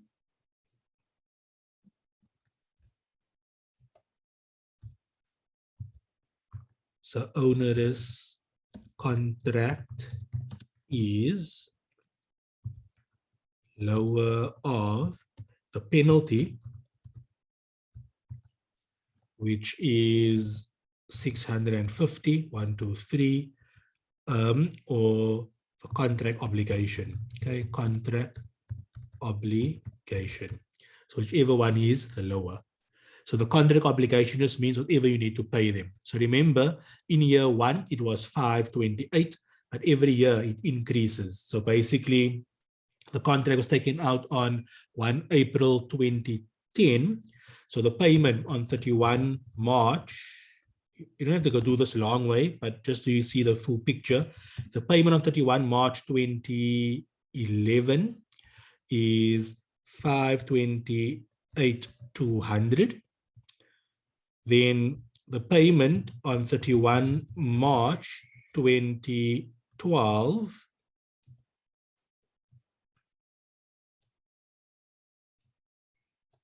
okay, so the payment on 31 March 2012 would be 528 multiplied by 1 plus 7%. I think it was a 7% increase.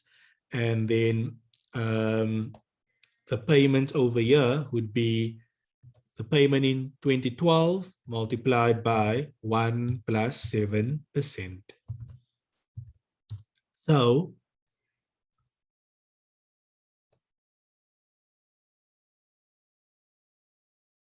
if we do that,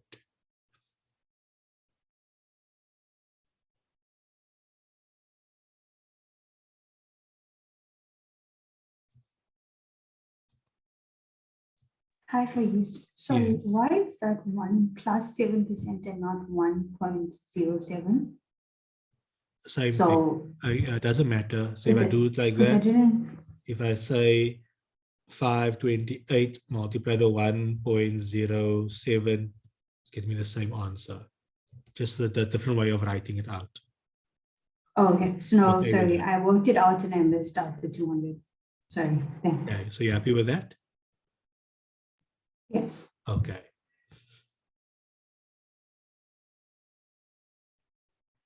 Okay, so now what we're going to have to do is have a look at whatever the payment is. Okay.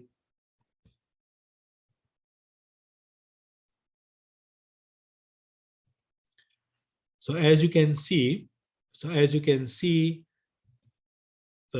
the lower amount, contract obligation, is going to be 604. So which one are we going to use? The lower amount, which is, we're just going to do this nicely. So the lower amount, so which one are we going to choose? The penalty or the contract obligation? We choose the lower, so we're going to choose the contract obligation. So we're going to choose the contract obligation. So the onerous contract, you choose the lower of the two. The lower of the penalty or the contract obligation. So remember what makes it an onerous contract? You effectively canceled the lease, but to actually get out of the lease, you still need to make a payment. So that makes it an onerous contract. You can't get out of it without any penalty. Okay, so which one are you going to choose? Actually go to the, are you actually going to go to the guy and say, listen here, I want to cancel? If the answer is yes, you're going to cancel, you're going to pay 650 today. Or you can pay 604 on 31 March 2013. Remember, where are we? We are 31. We are at 31 March 2012. So at 31 March 2012, we are canceling the contract in our minds, right? So the question we need to ask ourselves, what are we going to do? Are we going to go to the supplier? Sorry, are we going to go to the lessor and say, listen, are we canceling it? Or are we just going to, we know the contract is cancelled from our perspective, but we don't tell the lessor, we just run through the contract and we just pay him his normal amount. So how do you decide? You have a look at the two amounts. Which one is cheaper? Going to him and saying you're going to cancel and pay the 650, or just don't let him know that you're not using it. You just let the contract run until it's over and pay him the 604. So as you can see, which one is cheaper? The contract obligation of 604. But here is the important aspect. Because we are at 31 March 2012 and we're going to make a payment only in a year's time, we're going to have to present value that number to today. However, if we chose the penalty, then they would most likely not, we would most likely not need to discount it. The reason being is because the penalty would become due immediately. So just be aware of that subtle difference. Okay, so it's important to take note of that. So what you must know, if the contract obligation is more than the penalty, you can't just accept the penalty as the lower amount. You're going to first have to do a present value calculation to see. Okay, so you might just be aware of those type of things. So in this case, we're selecting the contract obligation, but because the contract obligation is only going to be paid in a year's time, we need to find the present value today. So what we're going to do, we need the present value. So in order to calculate the present value, we need the future value, we need PMT, we need N, and we need I.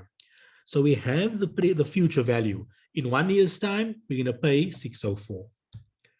The payment is 0 because there's no regular fixed payment. Okay, so therefore it is 0. N is 1 year and I is 10%. Remember, for accounting purposes, we always use the pre-tax rate. Okay, so that the 10% is a pre-tax rate, so we use it as is. So the present value would be, they probably want, sorry, what I'm doing. Present value equals I in PMT future value, and in Excel, Excel and Google Sheets, you must indicate whether the payment is end or at the beginning, right? So we know payments happen at the end. Excel and Google Sheets recognize an end payment to be 0, a beginning payment to be 1. So therefore, the present value is actually 549. So what is our onerous contract? So the onerous contract is actually 549. Okay, so just take note of that. So the first thing you do, you select between the lower of the penalty and the contract obligation. But anything in accounting, If the payment terms is longer than normal, then you're going to have to use a present value. Same like in finance as well. So because we're selecting the contract obligation and the contract obligation payment is beyond normal credit terms, we would have to, it's only in a year's time. So we're going to have to get the present value today. Okay, very important. So therefore, the onerous contract is 549 and the expense would be equal to the onerous contract. So that is point number 1. Now we can go to point number 2. Now we can go to point number 2. So point number 2, that was that liability and the so point number 2 was the liability and the provision. Okay, so point number 2 was the liability and the provision. So how do we deal with that? Okay, so remember, we're gonna raise an expense for both of them. So we're gonna raise an expense for both of them, and then we're gonna raise a liability for the one, and we're gonna raise a provision for the other. Okay, so just take note of that. So for point number 2, we're going to have a refund expense or a refund cost. A refund cost goes through P&L.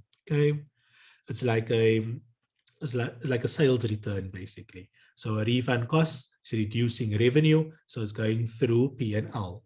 Or can go through a cost, also still P&L. Okay, and then we're going to have a provision for refund. And we're going to have a refund liability. Okay, a refund liability. Both of this is SFPs, both balance sheet, which is both liabilities. So now we can work it out.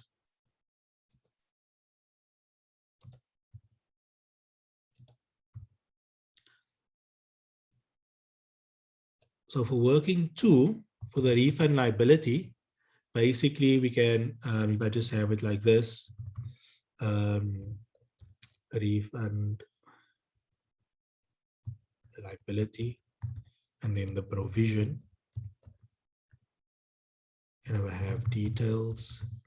So here we're going to say number of claims, number of tickets per claim. So what would that give us?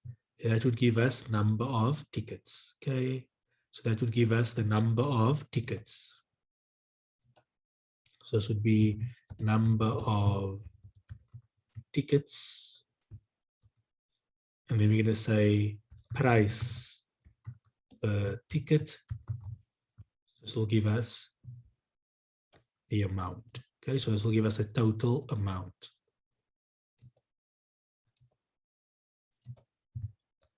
Total amount.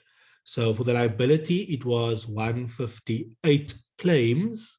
For the provision, it was 50 claims. For the liability, the number of claims per ticket was 3, whereas for the provision, the number of claims per ticket is 2. So therefore, the number of tickets, 158 times 3, and the same thing for that. In both cases, if the price is 210, so therefore, we're going to say that multiplied by 210, so it'll give us our liability, and that would give us our provision. So that is, so this here is C34. So the liability is C34 equal to C34. The provision is equal to D34, and the expense would just be the sum of the two. Okay, so that is what we recognize.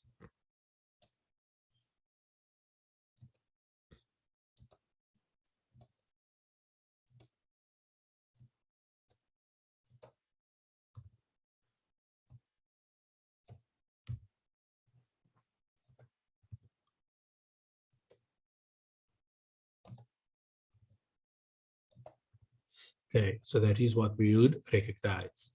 So now for the last one, where's the last one now? For number 3, what do we have? For number 3, there's a provision for dismantling. Okay, so there's a provision for dismantling where we estimated in a year's time, we would be paying 3,417,260 at future prices. So on 31 May 2011, we would have to recognize a provision. Okay, and then at 31 March 2012, we would then deal with a subsequent measurement. Okay, so for this one,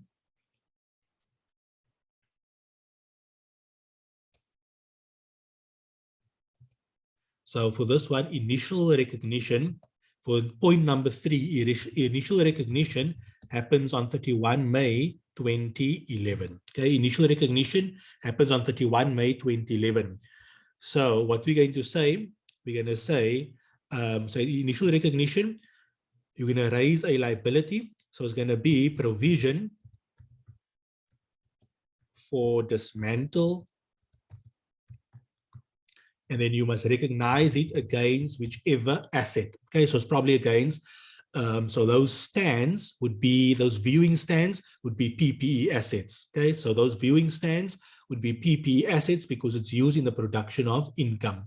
So those would be, basically would be PPE asset. Okay, so both of this is SFP. So this is the same thing as we dealt with in leases. Remember, in leases, when you calculate the right of use asset, one of the 4 components is a provision for dismantle. So we would say credit provision for dismantle, and we would debit right of use asset. In this case, it's not a right of use asset, it's not a lease. It would most likely be a PPE asset. Okay, so now we can go work out what the amount must be. So in a year's time, we expect the amount to be 3.4 million. Okay, so we need to work out the present value. Okay, so working 3. So basically we can use the exact same formula over here. So I'm just going to copy and paste it.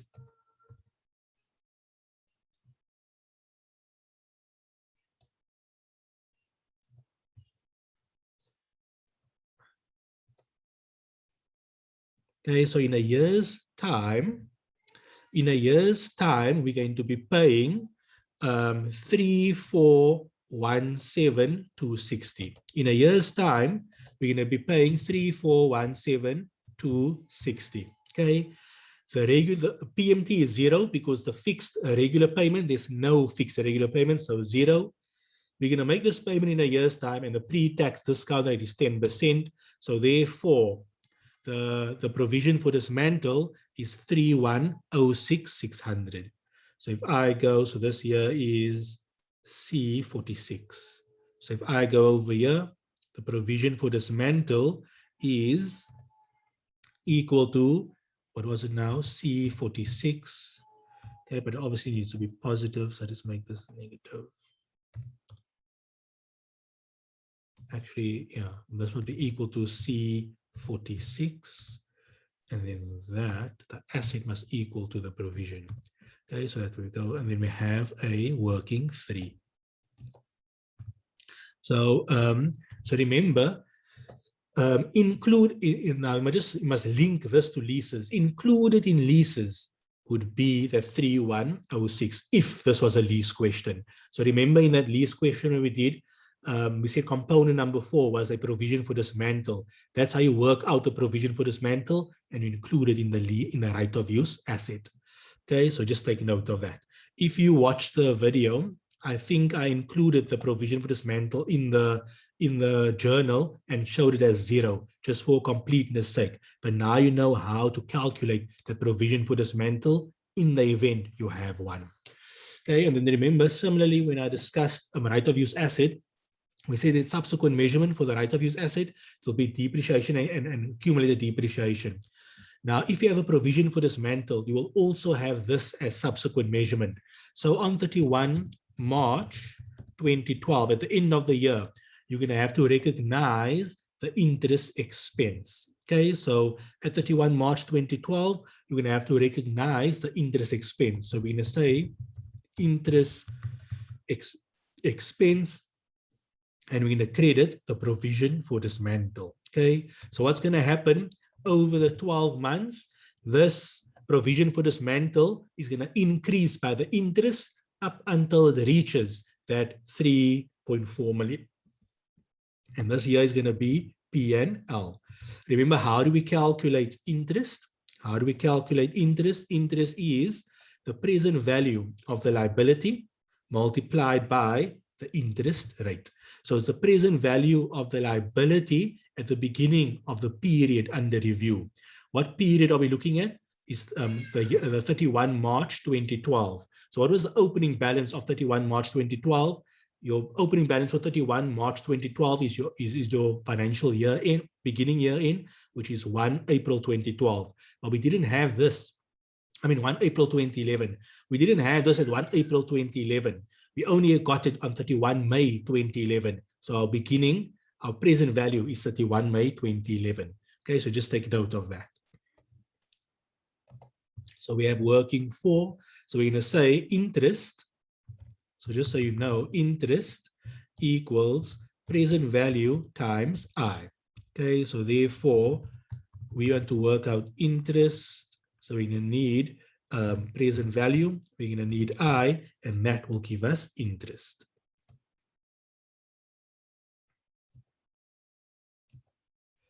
Okay, so this will be annual interest. So the present value is equal to that 3106. So the period we are looking at is 31 March 2012. So we look for the present value is the beginning of that period. So the beginning of 31 March 2012 would be 1 April 2011. But we never had this on 1 April 2011. We only had it on 31 May 2011. So that would be our present value. I is going to be 10%. So our annual interest would be that times 10%. But like we said, we didn't have it for a full, 12 months. So therefore we need to apportion it for the number of months. So that's annual interest. We only had it for 10 months. Because remember, our beginning of the year is 1 April. We only got this on 31 May. So 2 months has passed. So that means only 10 months in the year. 10 months would be equal to that amount multiplied by 10 divided by 12. So the interest we're going to recognize is 258, which is C57. So here's going to equal C57, and this would be C57. So remember, if you have this in your lease liability, you must not forget, if you have this in your right of use asset, in your subsequent measurement journals, you need to include this journal entry as well. Don't forget that. Okay. So that's it for part A. Now we're just going to discuss part B and part C. Okay, so now we'll discuss part B and part C. Before we go there, Faiz, Sorry. on Excel, Yeah. before we go to part B and C, Yes. on Excel, is there a way to use the amount function on Excel to get that interest? I've used the calculator now, but I don't know how to do it on Excel. I never used the amount function before, so I wouldn't know, but most likely I wouldn't be able to tell you. I would have to first play around in Excel. I haven't used the amount formula before. Okay. Thank you. Faiz, also a question. Yeah. Aren't you gonna account for depreciation for the portion we added on the PPE asset? We don't know what is a useful life, so it's fine. There was no information given about that. If they were given, then yes, you do depreciation. Okay, so that is correct. So you could have probably just depreciate over the probably 1 year, so 10 months as well, but they never spoke about it, so it's fine. But that is a valid question. Okay. Okay, so now let's go to part B. So part B says the following. So part B says the following. What does part B say? Let's just see quickly. So part B says, discuss how world events should account for the pending lawsuit in its notes in its financial statements for the year ended 31 March 2012. So we need to account for that. Okay, so remember, we got the lawsuit on 12 April, right? So you must tell them that the lawsuit was received after year end, 12 April, but before the authorization date, before the approval date of 20th April 2012. You must tell them that. That's going to give you a mark. So that means it's an event after the reporting date. Okay, so you're going to tell them. So once again, you're writing bullet point form, right? So the first bullet point form is going to say that the lawsuit was received after year end, but before the approval date. So after year end, 12 April, but before the approval date, 20 April 2012. Okay, so now you will say that, now I'll say this is an event after the reporting date. So you will have to decide whether it is an adjusting or a non-adjusting event. Now you tell them that the lawsuit is about events that happened in the 2012 financial year. However, there was no indication about the lawsuit at 31 March 2012.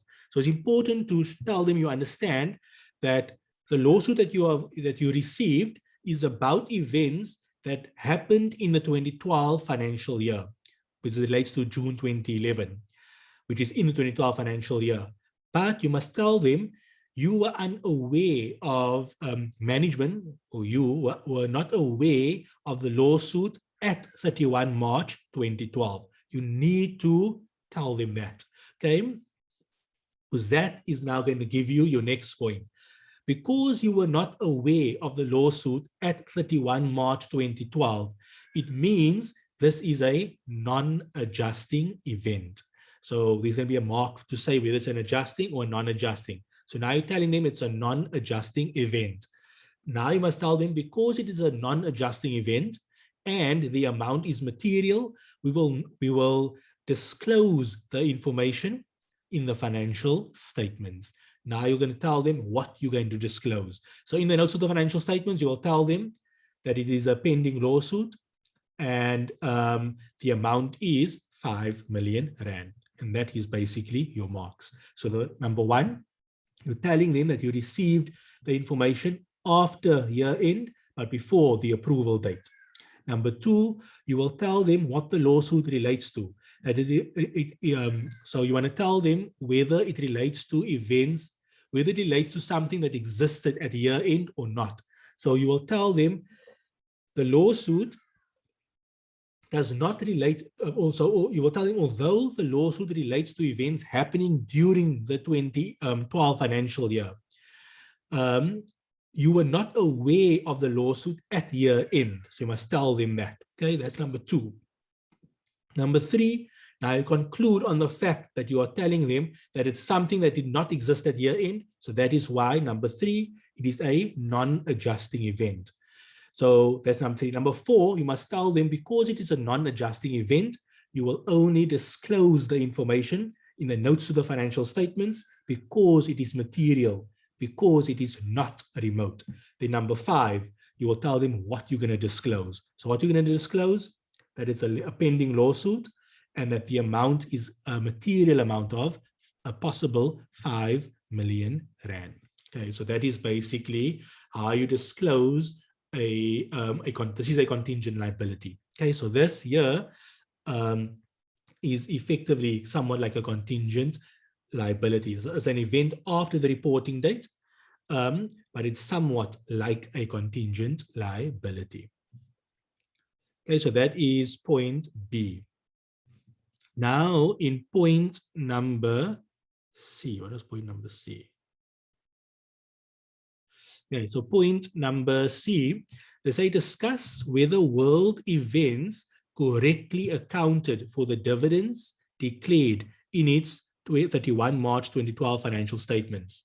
So you have to tell them that a liability for the dividends would only exist if there was a present obligation at 31 March 2012. So you will say a liability for dividends would only exist if there was a present obligation for the dividends at 31 March 2012.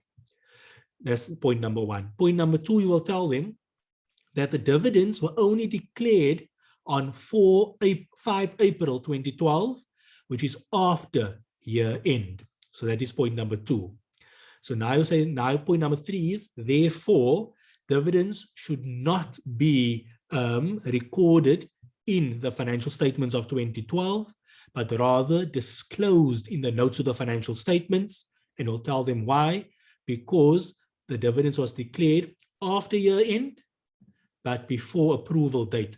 So it is, so in auditing, we call this a subsequent event. So it's as an event after the reporting date.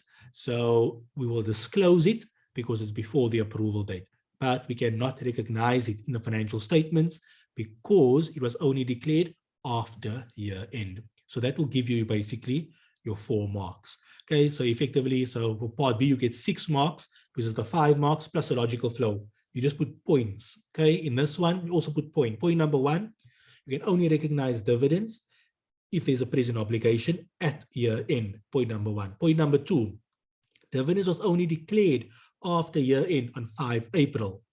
So point number 3, therefore, no liability existed, and therefore we cannot recognize the dividends in the financial statements. Then point number 4, you will say, however, because it's after year end but before approval date, we will disclose it in the notes to the financial statements because it is a significant event, and that will give you your 4 marks. Okay, you can do part C2, disclosure. That's nothing to worry about. Is there any questions on your guys' side?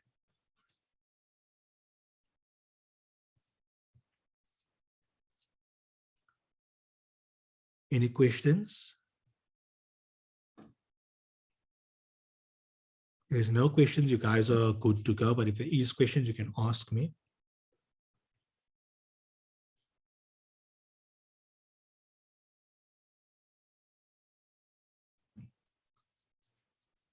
If there's no questions, I will then just, I'll stop the lesson in the next 10 seconds.